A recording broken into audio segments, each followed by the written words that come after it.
Hey you guys, welcome back to the channel. In today's video, Mo and I wanted to go through my labor and delivery story with you guys. It's a pretty crazy one, and we're gonna preface by just kind of saying what the plan was and what we wanted to do originally with like my birth. So we have our new baby girl here with us today. She just woke up, so we're gonna try and get through this without any cries. Hopefully, pray for us. But if you're new to the channel, welcome. We are the Hopkins family. My name is Dr. Rebecca Hopkins, and if you have never been here, we do a lot of lifestyle content, beauty, wellness content, and if you haven't subscribed yet, make sure to subscribe. If you end up liking this video, make sure to leave us a thumbs up, and make sure to leave us some comments down below on your birth story, and if you've ever done a birth or labored or birthed without an epidural, because I would love to hear your experience. But without further ado, let's get right into it and get started before Zuri acts up. Okay, so we want to kind of start off by just saying what our birth plan was and what I really wanted to do for my birth. And I basically really wanted to go all natural. So as natural as I could have Zuri is what I wanted to do. So no epidural was in my birth plan. What else, Mo? Just like different positions I wanted to birth in, other than like being on your back. And so when I first found out I was pregnant, we found our OB and we basically expressed to her, this is what we want. Keeping in mind that we know things come up. If I had any complications, we would probably have to change that. So I definitely went in open-minded, but I definitely was trying to have a natural birth with no epidural as much as possible. So fast forward months later, and we're days before I gave birth. No signs of labor, nothing. We had our 38-week appointment. Right? 38-week appointment, actually from 36 to 38 weeks with our OB, our check-ins and our my checkups. She had asked me starting from 36 weeks if I wanted to see if I was dilated. And I remember thinking, like, I just don't want to mess with it if like I don't have any signs anyway of labor, and which I didn't. And you'll see later on in my story when it all happened for me. But no signs of labor. So I was like, you know what? I don't want to check. What for type of thing. So 38 weeks we go back in, and she asked me again. She's like, do you want to check? Do you want to know how dilated you are? And still no signs of labor. So I was like, no, I'm good. Me thinking I'm going to go to like 40 weeks. I really thought I was going to go like the whole term, like the whole 40 weeks. And so we didn't check. I didn't know how dilated I was. So fast forward a few days, it must have been, Mo, like a few days after that appointment, or your appointment was on a Thursday. Yeah, and then Christmas, so the 25th, still nothing. The 26th, we actually started doing some like old wives' tales to try and induce labor. So we did curb walking. I had some raspberry tea leaf. A lot of walking, a lot of activity, and I was about to have dates. I didn't even get to have dates, and I started having some signs of labor. So on the 26th, we had dinner, and on this 26th, we had dinner, and we finished. It was about 8 p.m. at night, and I remember feeling something. Like my stomach was almost like I had maybe eaten something that was upsetting my stomach. A lot of cramping in my stomach. So around 8:39 p.m. I was kind of telling Mo, like, I think something's happening, I'm not sure. So that night we ended up going to bed. That night Mo took out the app to try and see how far along or how far in between the contractions were, or the cramps. I didn't even know they were really contractions. I thought maybe they're Braxton Hicks, or maybe my stomach's just upset. And so we calculated them, and they were really like all over the place. Some were like 7 minutes apart and like 3 minutes long. And yeah, they were just like not what textbook contractions or Braxton Hicks were like. We had just taken a course, and they had told us about the 511, 411 rule. Nothing like that was happening. So I'm like, I don't think this is it. So we end up going to bed. I fall asleep. And I was in pain though, like I was feeling some contractions, but again, nothing like consistent, or how do I say it? Like nothing that was leading me to believe that we needed to go to the hospital. So we fall asleep, and I wake up that morning around 4 a.m. in a lot of pain, but still just didn't feel like they were like a minute apart or 5 minutes apart, a minute long. They didn't really last for like an hour straight at all. So I just remember waking up and being like, okay, I'm in so much pain. I'm gonna get up and go shower, and hopefully the hot water will help some. Still, honestly, in that moment in time, not thinking that I was in labor or that anything was happening or I was even close to giving birth. And I think what messed me up is I really didn't know if I was even dilated because we never checked. So I shower, and I come out of the shower, and I was struggling. Like, it wasn't to the point where I couldn't talk or walk or anything like that, but it was very painful. So I come out of the shower, I get ready or get dressed, and Mo's like, so what do you want to do? Like, what's happening? What do you feel? And I was kind of like, I just want to wait it out. Me having in mind that I didn't want to be that person that labored in the hospital for 15 hours. I wanted to do most of my laboring at home, so I didn't want to go into the hospital too early just to be sent back home. So I was like, let's just wait it out, maybe another hour or so. At this point, it's around 5 a.m. and I was still like hurting. And Mo's like, Beck, let's just go in. Worst thing they can do is just turn us away and tell us to come back, or let's just get you checked. And at that point, I was like, fine, let's just go. Because they weren't stopping. Like, it wasn't going away at all, like Braxton Hicks would. So we go in, and this moment just felt like a movie to me. Because when I went in, we pulled up to the labor and delivery. I went in through the doors, and there's like a little intercom, and you have to like, I think, Mo, you pressed it, right? Yeah, I pressed the intercom, and they ask, what do you need? And I say, hey, I think my wife's having contractions. We just want to come get checked out. Yeah. So they're like, okay, so they let us back. So I walk through the doors, and you keep going, and there's a desk on the left, and there was some nurses there just, I guess, just hanging out.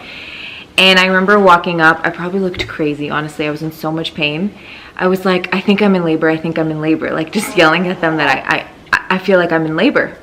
And she was like, the nurse was like, okay, let's get you back right away. So they put me in the room, and they started asking me questions, like regular like health history questions and all this stuff, medical history. And she was like, is this your first pregnancy? I'm like, yes. And she was like, do you know how far along you are, or do you know if you're dilated? I was like, no, we've never checked. And she's like, okay, well, let's get you changed into the gown, and we'll check to see how far along you are. So, sorry, I forgot a part in the story. Right before we left, I used the restroom. And I don't know what it's supposed to look like, but I feel like I lost my mucus plug. Like, I feel like that was a thing that happened. So I was like, oh my gosh, like, okay, maybe this is it. So, but I remember like knowing from other people and hearing that even though you lose the mucus plug, it's not a certain sign of that you're in labor. Labor could be days or weeks from then on. So I was like, maybe I'm not far along at all. Maybe this is not it. But I remember losing my mucus plug before we left. I don't think I told you. Yeah, you did. I did? Okay. So, so go back to where I'm like going through the doors, and they send me back. I'm putting the gown on, guys, and my water breaks. Like, I feel like this huge rush of like fluid just coming out of me. And I putting on the gown, and I'm like telling the nurse, I think my water just broke. Like, I think literally like my water just, she's like, okay, let's get you laying back. Meanwhile, I'm like, my water is breaking. Like, there's water everywhere. And it's just like a constant like flow. So I lay on the bed, and she's like, we're going to check to see how dilated you are. And I was like, okay. So she checks, and she just looks at us, and she was like, you're 7 centimeters dilated. I was in shock, because mentally I thought we were going to be sent home and we were going to come back, and I had some more time to just kind of hang out and chill and process everything. But no, like she was like, it's go time, we're sending you back. And I'm like, oh my God. I remember just being like in shock. Meanwhile, I'm in so much pain, but in shock at the same time. And so I'm like, oh my God, in my head, I'm like, I can't believe this is happening. I can't believe like this is it. Like in hours, we're gonna have a baby. So we head back to the room, and we hung out for a little bit, right, Mo? Before, like the nurses were setting up, the nurses were coming in, introducing themselves, asking me like some questions as far as like, okay, like, do you know if you want any medication? Do you not? Do you want us to just let you tell us when you want it, type of thing? And I remember saying like, if I can, I just want no epidural. I know it was all a blur, and I know Mo has like his side of what happened too, like, because he was a little bit obviously more like aware of what was going on. I was in so much pain that I felt like things were just blurry, and I was hearing voices, but I was so focused on the pain that I wasn't really like there. But she asked me like, do you want... They just asked if we wanted an epidural, and we said no. And then we had a copy of our birth plan, so I gave that to them, and they kind of read it off. And a lot of the things we had indicated they already did as a hospital. But it was good, so they were very clear on the fact that like we didn't want them to push any medicine on us. It was more so, hey, we'll let you know if we want any medicine or any kind of intervention. Yeah. And so so we actually went back. We checked in when everything happened at 5:45. We were probably in that back room, the labor delivery room, maybe around like 6:15, 6:30, when everything kind of started. And they were hooking her up to everything and gave her the IV, and the nurses were just setting everything up. Yeah. And then they took us to like the delivery room. Yeah, that was in the delivery room. Okay. And then I remember Mo took this video. I do remember that, and I'm gonna insert it right here so you guys can see. Hey guys, we're here at the hospital. It's about 7:30 in the morning. Beck's 7 centimeters. She's doing really good. No medicine yet. She's holding on strong. I'm excited to see Zuri. Anything to say, Beck? Just want to get through this safely and meet my baby girl. Okay, checking. And that was around 7:30, and I think Mo said I was about 7 centimeters, but I think I was more far along than that. I was probably about 8.5 at that point. So yeah, that video happened, or that moment happened, and then I remember going in after that, right? We were in a different room when you took that video? No, that was the labor room. Oh, that was the labor room. Okay. So and then I remember having contractions and them getting worse and closer together for about an hour, I think. I don't know how long it was. Yeah, it was maybe about an hour. Like during that time, like nurses were coming in and out. They had, our OB wasn't there yet, but they had an OB on call. But then like some nurse came in, or another doctor came in and said, hey, we actually can't find that OB, so your OB's on the way in. And it was just a lot happening during that time. Yeah. While she was having much stronger contractions. And then I guess our OB came in maybe about an hour or so after, was kind of checking in on Rebecca to see how she was doing. Checked her again to see how dilated she was, and she was like, it's go time. Oh, see, I don't remember that. Yeah. And so she said it was go time at that point, and then they ordered like the delivery table, and they like brought a bunch of like plastic bags, like it was gonna be a crime scene and all kinds of stuff. And they asked how Beck wanted to be delivered, so she, so she said on her side. And then they asked again about the epidural. She was like, no, we're good. And then just started pushing. So I remember the OB coming in, or my OB coming in. I was in a lot of pain at that point. The contractions were very close together, so what felt like seconds, I don't even know, in between my contractions, like I feel like I didn't have a break. Like it was constant pain, but I would get like a few seconds or maybe 10 seconds of like, I don't know, how long do you think it was between the contractions? Yeah. It was like a minute or two. Oh, was it? Okay. Yeah. it just, I guess because I was in so much pain, it felt like they were just so much closer together. But I guess a minute is not that long to kind of recover from that kind of intense pain. I do want to share with you guys, like, because I know that for me, I was always curious when I was pregnant, what do contractions feel like? Like, what am I in for? What am I signing up for? Like, just so I can mentally prep on like what they feel like, what are they compared to, and things like that. And honestly, I felt like no mom could really describe to me exactly what they felt. And I kind of understand going through it now. Like, I kind of understand that, because it would be very hard for me to describe what I feel like. I can only do, probably because it's so fresh in my head still, I can do a pretty good job at telling you what I felt. But if you are pregnant and you're expecting soon, or you're not pregnant and you're curious about this stuff, you probably wouldn't really understand. Like, you'd be like, what? Like, what does that even feel like? Like, so I'll kind of do my best to describe to you guys what it felt like, because I know that when I was pregnant, I wanted to know, and I just really wanted to kind of like prepare myself as much as I could. But it is hard, and I get it that moms really couldn't explain it. They say you forget that pain too. Right now it's still pretty fresh. I'm only 2 weeks postpartum, so I still know how that felt. But going back to I was probably 10 centimeters ready to push, and I remember thinking in my head, oh, my OB comes in, and she's like, she's super bubbly and outgoing and just very sweet. And so when she came in, I was like in like so much pain, Trenches. like in the trenches. And she came in all happy and excited. And I remember her saying, I don't remember much. I remember them setting up and everything, but I remember her saying, "Hey, Rebecca, how's it going? How are we doing?" And I just remember, like, I don't remember what I did with my face or anything, but I remember not responding to her. Right? I didn't say anything. You didn't say anything. She was like, "Oh, okay, well, let's check and see how you're doing." I was processing what she was, it was the weirdest thing, you guys. It was very odd. And my sister just had a baby, and she described the same thing to me. Like, you're almost in a fog. Like, you're somewhere else, and you can hear things and see things, but you can't really process them like correctly. So I remember her being there. I remember her in front of me, and then it was go time. I remember them just like, all I could see is like all the nurses there, and then our OB, Dr. Rogers, getting things set up. That's all I could see. It was like in front of me, like they were just getting things set up. At that point, the contractions were so intense.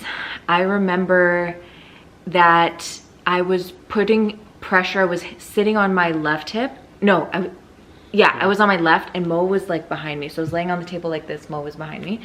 And I remember just naturally, I was putting pressure with my right hand on my right hip, and I was pressing down. And I remember that giving, like, that just taking the edge off, and feeling like a little bit better. And to the point where I felt like I was so tired. I was like hanging on to the hospital bed so tightly. Like, my arm was so fatigued, and then this arm was pushing this hip down, and I was so exhausted. And I only did that for 45 minutes to an hour. So I can't imagine moms who are doing that for hours. Like, I just can't. So, and then I remember like telling Mo, like, I need you to help me push down, like push as hard as you can. Like, almost like to the point where it was like, it felt like if he broke my hip, I would be like, that's how much pressure I want. Like, just put so much pressure. Oh my God, you guys, it was such an intense scene. Like, I remember that super vividly. Like, me just wanting him to push as hard as he could on my hip. I felt so bad, but it did take the edge off. And one thing we didn't mention to them was that I had asked, like, is there anything else other than an epidural that you could give me for the pain, just to take the edge off? My sister gave birth a few months ago, and she ended up asking for nitrous. So I was like, I was like, do you guys have nitrous, to see if that would work? And they were like, yeah, we could do nitrous. So they went and grabbed it. And I remember them not really knowing how to set it up. Like, it wasn't working, apparently. You tell them more about it. Yeah, I mean, respectfully, they didn't, I don't think they use it often. So it just, one of the nurses said, hey, we need to get somebody to show us how to do it that's done it before. So, I mean, they figured it out, and it was pretty smooth, but it was a little questionable at first. But Yeah, we used the gas, and it was one of those things where, like Beck said, it takes the edge off, but you only inhale it or taste those laughing gas, for those that don't know nitrous, and you inhale it as the contraction's coming, and it's supposed to just kind of take a bit of the pain off, but it really wasn't working. You guys, I was sucking so hard, breathing it in so hard, and she was like, you have to really put the mask on your face and press it firmly so no air escapes. Yeah. And I was inhaling, and it was not working. Like, I didn't feel any better. Me pushing on my hip worked better than the nitrous. So I feel like maybe, I could be wrong, but I feel like maybe they didn't set it up properly and it just wasn't working. Like, it wasn't you know, doing what it was needing to do. My sister mentioned the same thing, that when they were setting up the nitrous for her during her birth, that they really didn't know what they were doing, and she felt like it didn't work either. So I just feel like it's something they don't use often. Respectfully, like, I understand that there's probably something they don't use. People probably opt in for an epidural or any other kind of medication. But yeah, it did not work. So I'm not even counting that as something that really helped me, because it didn't. Because yeah, I don't know. I don't know if maybe it's for like earlier in labor, it maybe helps like when the contractions aren't as bad. Maybe, I don't know. I mean, it's laughing gas. It's not a pain remover, so it's not supposed to stop. It's just supposed to make it a little better. So it was supposed to kind of distract me or take the edge off a little bit from the pain, or take my focus off the pain a little bit. So, but unfortunately for me, it didn't work. So we went all natural, and we're back to like pushing. So I remember pushing for 3 or 4 pushes. Would that be fair to say? 4 pushes, 3 or 4 pushes. And I remember, like, before the first push, in my mind being so terrified because of how painful the contractions were at that point. I was like, oh my gosh, I have no idea what like her crowning or her head coming out is gonna feel like. So I remember being super terrified. You were complaining a lot about the pressure. The pressure? It wasn't the contractions, it was the pressure, because your body was starting to push her out. Yeah. And so it was just like a lot of pressure on the bottom where like she was starting to come, and then you had to push with that pressure. Okay. That's what it was. It was more well, from what you're telling me and everything being there, it was more the pressure. But that pressure was a part of the contraction. Like no, of course, yeah, it was. But it was the pressure on your. We're not saying too much on your bottom and like everything down. Like my there pelvic really floor. Like there was a lot of pressure on my pelvic floor, and like in my like my butt area there was a lot of pressure. Yeah, that's what I was trying not to say, but yeah. It's fine. We're all adults here. So in like my butt area was like the pressure was the pressure was so intense, you guys. It was insane. It was insane. And I wouldn't say that it was pain. I would say that it was just immense pressure. Like it took over my whole body, and it was like I couldn't control the pressure. It was just happening, and my body was doing what it needed to do, but it was just so much pressure. And I was pushing with that pressure when I was pushing her out, when we started pushing. And the actual crowning of her head was not painful. It just felt like I didn't know what to expect as far as, because I knew it would burn, but I didn't know like the intensity of the burn. Was it like actually like fire to my skin type of like pain or like intensity, or was it like a little bit of burning? To be honest with you, it wasn't as bad as I thought it would be. It was less burning than I thought. The actual pushing her out was less intense and less painful than the contractions towards the end. So just to kind of give you a comparison, that part to me was honestly a breeze. So I pushed 3 or 4 times, and her head coming out, yeah, you could feel pressure, and so it's opening and stuff, and you feel like the pressure and the burning from that. But to say that it was painful, I can't really say it was painful. And so the head coming out was, you felt pressure and burning, and then once the head was fully out, the rest of her body you did not feel whatsoever.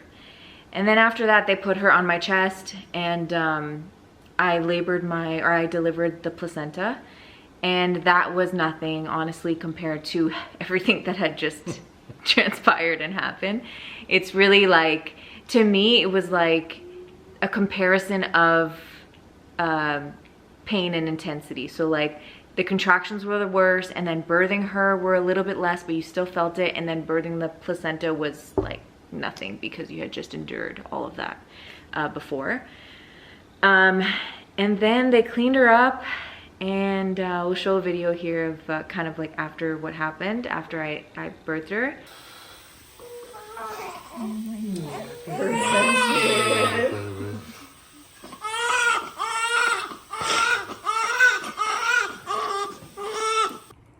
Hey y'all, so mama did it. Did it. Congrats, Beck. Little girl's here. She did it with no meds. It's tough. How you feeling, Beck? I'm feeling pretty good. Yeah? I You look think good, girl. I think I'm just tired because we really didn't sleep much Yeah. last night. But Yeah. I'm feeling pretty good. My hair is wild.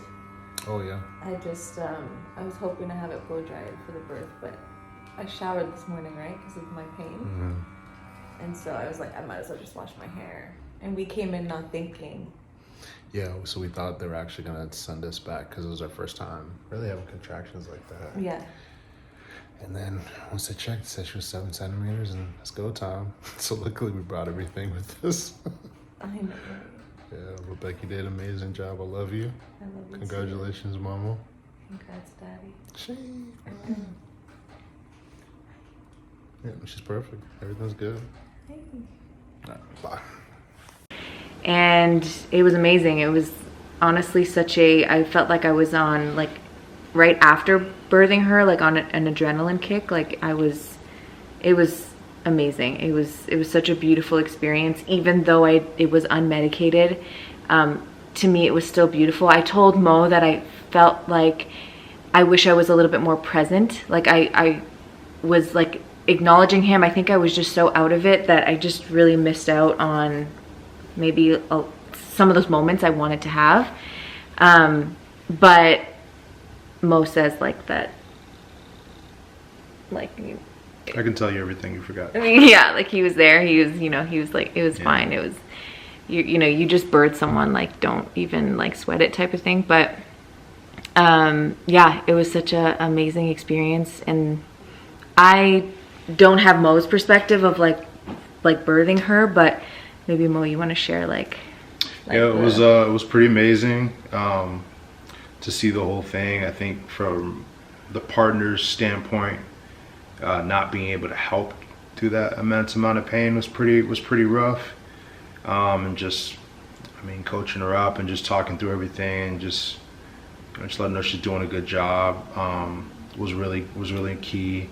I actually peeked and saw the head multiple times when she was pushing, so that was kind of cool.